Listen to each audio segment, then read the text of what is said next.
আসসালামু আলাইকুম বন্ধুরা, সবাই কেমন আছেন? আজকে দেখতে পাচ্ছেন কতগুলো বাজার। এই বাজারগুলো কিন্তু তোমাদের ভাইয়া করে এনেছিল, কারণ তারা কিন্তু একটু পিকনিক খেলবে। তোমাদের ভাইয়ার আবদার যে মাংসটা আমি রান্না করে দিব, তো আমার কাছে দিয়ে গেছিল। প্রথমে কিন্তু মাংসটাকে খুবই ভালোভাবে ধুয়ে এনে তারপর ছোট ছোট করে কেটে নিচ্ছিলাম। যেহেতু মাংসটাকে ভুনা করা হবে, তাই আমি একটু ছোট ছোট করে কেটে নিচ্ছিলাম। এখানে ছিল হচ্ছে খাসি মুরগি, এখন আমি হাতে মাখিয়ে নিব। প্রথমে কিন্তু পেঁয়াজ কাঁচামরিচ দিয়ে দিয়েছিলাম, তারপরে গরম মশলা দিয়ে দিয়েছিলাম, তারপর কিন্তু আমি স্বাদ মতো এখানে লবণটাও দিয়ে দিয়েছিলাম। তার কিছুক্ষণ পরে কিন্তু আমি আদা রসুন বাটাটাও দিয়ে দিয়েছিলাম। সবসময় মাংসের তরকারি রান্না করতে যা যা লাগে এখানে আমি তাই তাই ব্যবহার করেছিলাম। এখানে কিন্তু আমি মাংসের মশলাটাকেও দিয়েছিলাম। মাংস ভুনাটাকে কিন্তু খুবই ঝাল করে রান্না করতে চেয়েছিল, তার কারণে কিন্তু আমি একটু মরিচ ফাঁকিটাকে খুবই বেশি করে দিয়ে দিচ্ছিলাম। তোমাদের ভাইয়ের বন্ধুরা কিন্তু আমাকে বলেছিল যে আমার হাতের মাংস রান্না খাবে, তার জন্য কিন্তু আমি রান্না করে দিচ্ছিলাম।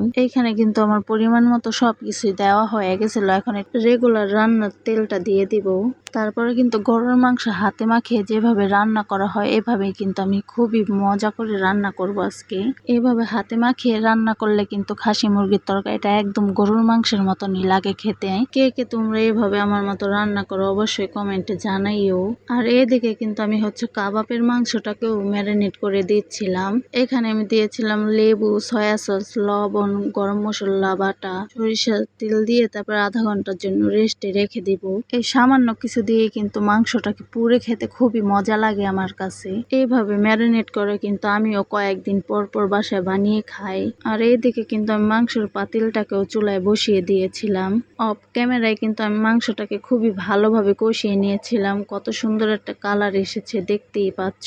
মাংস কিন্তু যত বেশি কষানো হবে খেতে কিন্তু খুবই মজা হয়। মাশাআল্লাহ, মাংসের কালারটা কিন্তু খুবই সুন্দর এসেছিল। এখানে আমি কিন্তু কোনো ঝোল রাখবো না, একদম আঠা আঠা করে রান্না করব।